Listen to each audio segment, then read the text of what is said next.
All right. Well, now that some of you have woken up, okay? All of you are woken up. Okay. All right. That's good. That's good. So today we are going to talk about an important issue in project management. You have teams who work together, and you have people who are doing complementary things. And none of this is possible unless they trust each other. Now, trust as a concept has changed significantly with the advent of social media. So how many of you have a Facebook account? Good, good. Almost all of you. How many of you have WhatsApp? Good. Instagram. Okay. Twitter. How many of you follow Donald Trump? One person does. You two, three. Good. So now you can imagine, so much has changed about our thought process when it comes to social media.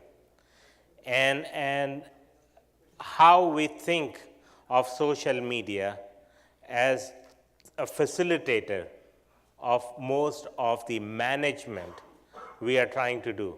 So how do we use social media as a facilitator? Now, in order for you to do that, people need to trust you. If people don't trust you, any kind of social media, physical interaction, any of that is not going to be successful at all. So we had some construction companies who came to us and who said, you know what, people are very polite in the boardrooms, but on social media they become very impolite with each other. Okay? And they do connect with each other, but the way they interact with each other is quite impolite. And some of that impoliteness from social media interaction actually ends up reflecting in the quality of work being done. So it is becoming a problem.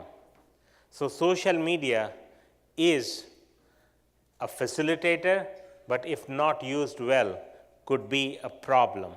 And people are realizing. Now, let me ask you, how many of you connect with your work colleagues on social media?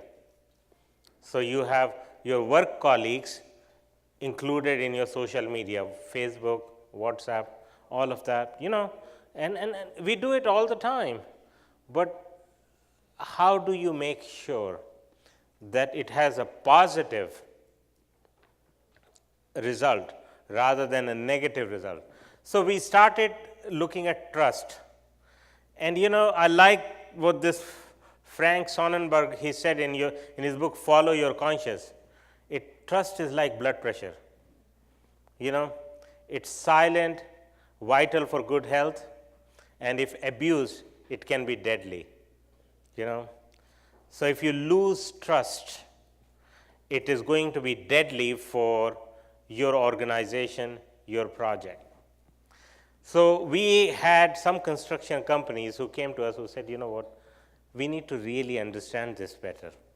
We need to see what impact is social media having, because you have people looking at their WhatsApp in meetings and people interacting, and there are some projects also we are doing who have their dedicated Facebook pages where we communicate via Facebook these days.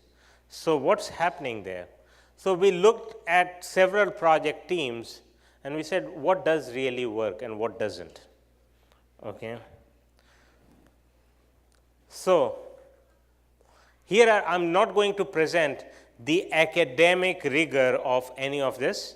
There is lots of surveys and all of that we did, which we academics really love to talk about, but I'm mindful that you all had a very delicious meal, and it's my duty as first speaker to keep you awake. Okay. So we will come directly to results. Okay.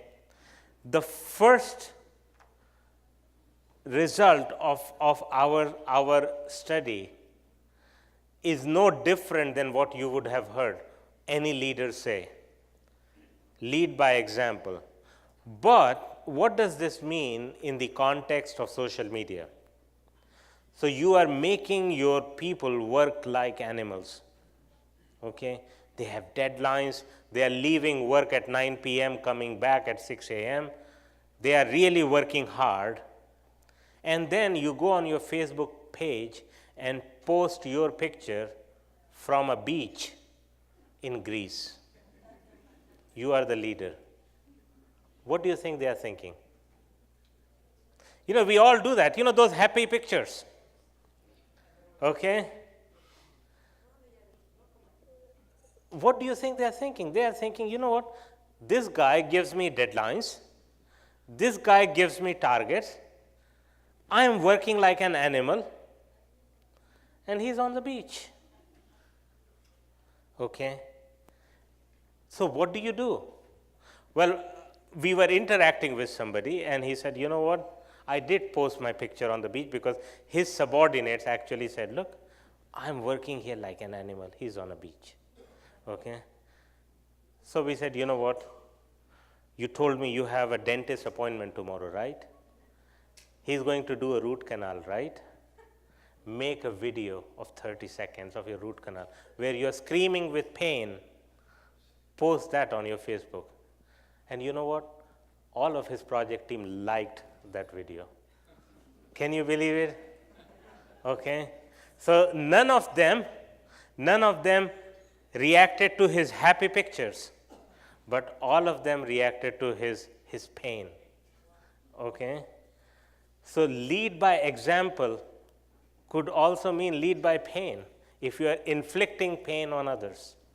You should be in as much pain as a leader as the people you are leading. So that's one finding. Communicate effectively. Now, there are etiquettes. One of the things we do, and I'm sure you all might have seen it, and especially those of us who are academics, we have seen it in younger students. In fact, all the students are younger than us, but students these days, they start writing in shorthand. They write in all caps.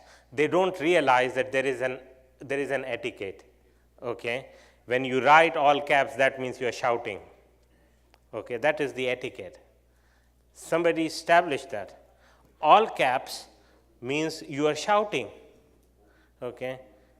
If you write in very shorthand, sometimes it might be saving you time, but it can convey the message that you are lazy. Okay? You are not sophisticated enough to communicate your thoughts. Okay?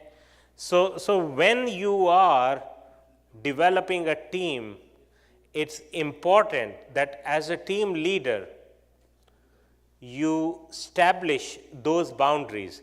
If people don't know the etiquettes of communicating via social media, then they need to be trained. People need to be taught this. Okay?